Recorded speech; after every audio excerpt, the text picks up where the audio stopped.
On today's episode of Afterthought, Tonikawa, Over the Moon for You, Episode 9, A Daily Life. You know, a lot of people put into the same position as Nasa and Tsukasa would be more understandably upset. I think frustration is an adequate response to having everything you own going up in flames. So seeing Nasa take this in stride is truly admirable. And like Tsukasa says, a good reflection of his personality. But we can't forget the effect that she herself has had on him. Now no longer going it alone, he has her as his support structure. I mean, you can obviously tell that when the only thing he seems concerned about in the fire was the sapling he got as a wedding gift. But where do they go from here? What do they do now? About give yourself a dip in the local bathhouse. Given the newest developments in today's episode, it seems that this place is going to be a standard fixture. And once again, we bear witness to Kaname work her magic. Once again, interrupting her senpai while he's soaked with his thoughts of spending the night in a love hotel to offer out a helping hand, offering a detached apartment in their time of need. Once again, Tsukasa reflecting on this is all because Nasa's personality. Kindness begets kindness. Honey, if you weren't such a warm, generous soul, people wouldn't be so quick to offer help. Now, while the housing situation seems under control, we still gotta deal with Aya. Now, Aya is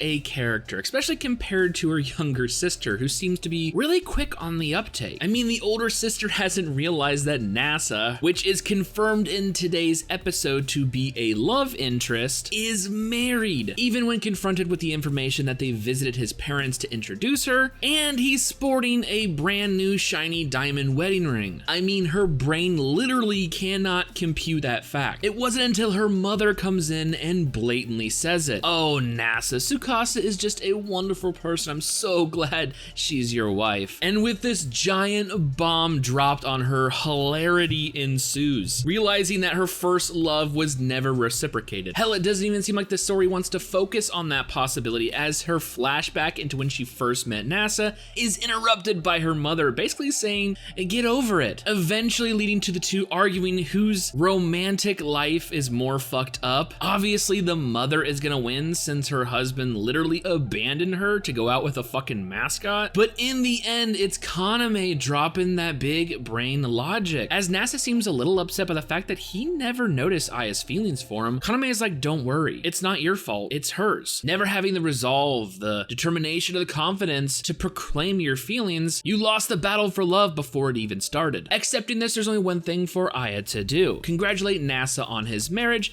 and become a YouTube idol. Well, at least the first one. But I have to say, with that concluded, at least we can scratch Aya off as a possible romantic rival to Tsukasa, even knowing that Nasa would never do anything that would hurt his wife. I did like the idea of another girl keeping Tsukasa on her toes. One of those you better watch it or I'm gonna snatch your man type of situations, but hey, what are you gonna do? Now, the last half of the episode is once again absolutely perverted hilariousness. Kanako was right. Her son is a dirty, dirty boy. Or in this case, as Kaname puts it, a dirty, dirty man. With the topic of dirty laundry at hand, two things come of the result. First, we get this hilarious scene where Nasa is caught sniffing his wife's clothes by Kaname, which is fucking hilarious. Like, this chick, she knows her senpai well. Followed by a trip to the laundromat where Tsukasa is unfortunately cleaning her only pair of underwear, leaving her in a very vulnerable state, where we see Nasa take advantage of this and snap another candid, claiming it as an ultra rare variant of his wife that he may never get to see again. But of course, all this talk of clothes or lack thereof eventually leads us to a shopping montage where we see Nasa take his lovely wife to buy some new outfits. And I gotta say, the juxtaposition where we get this montage of clothes is hilarious. Nasa has made it well known that he would like to advance his relationship with Tsukasa, but in the end, you can still see he's,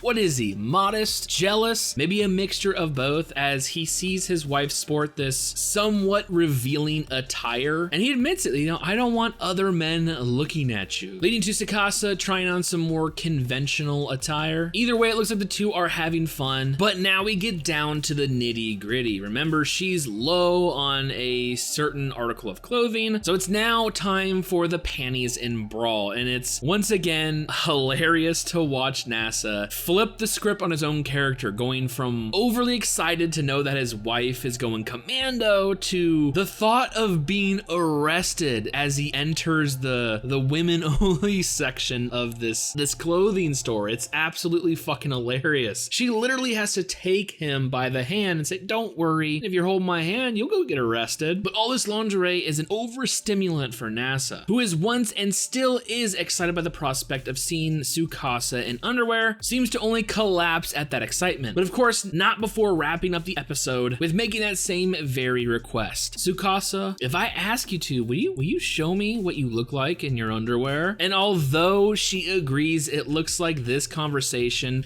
they're just not ready to have. Baby steps, NASA, baby steps. Anyways, I love this episode. It is fucking hilarious. Once again, we see NASA's personality come to light. He is a genuinely warm person that seems to reciprocate kindness and respect with the same, and thus it is returned to him. I mean, there really is a lot you can accomplish with a can-do attitude. Although I don't know if the housing situation is a permanent or temporary fix, it looks like the bathhouse is going to become a common staple in this series along with its characters. Kaname being the voice of reason and the mother filling in that makeshift parental role leads me to wonder what Aya is going to be if no longer a romantic rival. Like I said, I was hoping they keep her around to keep Tsukasa on her toes, but I don't know, maybe instead of a frenemy, she'll just become her friend. Especially given the fact that besides Chitose, we haven't seen any of Tsukasa's family. Oh yeah, and the whole clothing thing, fucking gold. This series truly is one of a kind. So with all that being said and more Tonikawa, I honestly cannot wait for future episodes.